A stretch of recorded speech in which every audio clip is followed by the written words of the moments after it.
I think one lesson which we take out of this crisis is this notion of mutual interdependence.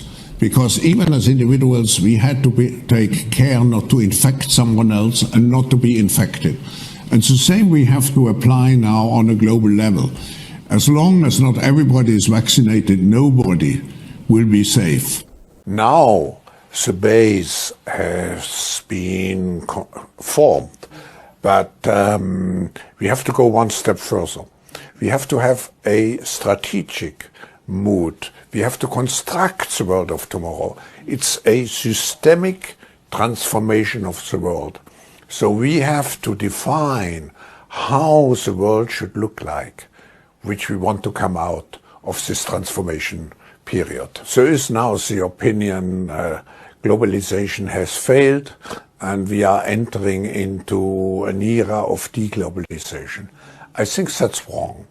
Of course, we have the reshaping of certain supply chains. So for certain physical goods, we may see much more reshoring or homeshoring.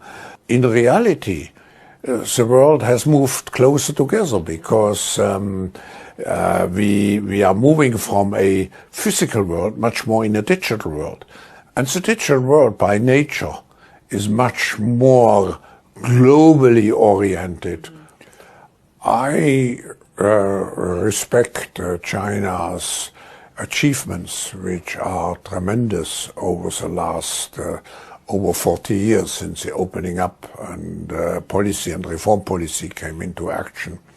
I think it's a role model for many countries, but I think also we should leave it to each country to make its own decision what system it wants to adopt.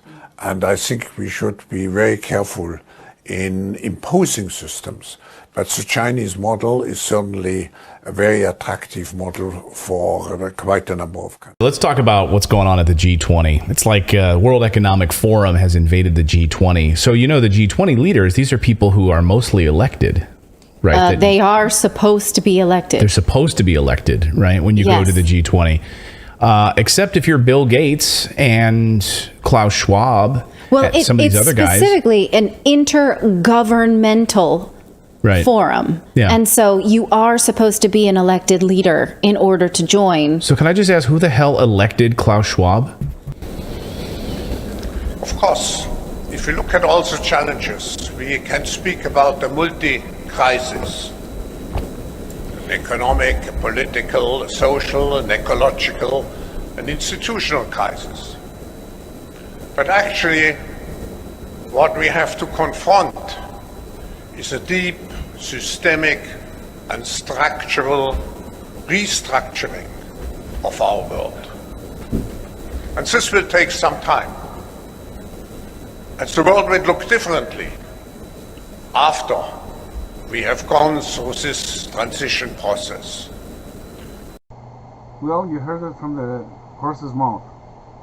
This is what our politicians want to follow and take us with them because it's to their benefit, it's not to ours. We never decided that we want communism in this country. And whomever follows all these nice politicians who they know exactly what we want, and that's what they're doing.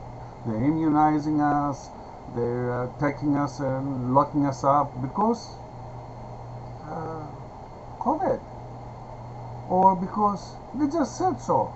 You figure out it was COVID or it was because their idea of doing so.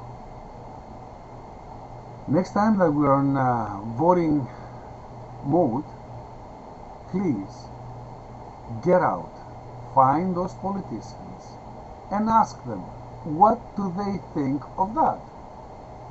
And then you choose either to vote for a politician or you vote for an idiot. Because it looks like it that we voted for idiots in this country. They are running us like we are their lamb.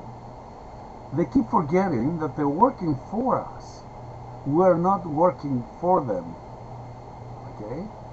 So, please, do your homework and make sure you put your vote where it belongs, not where they want us to put it. Okay? Enjoy it.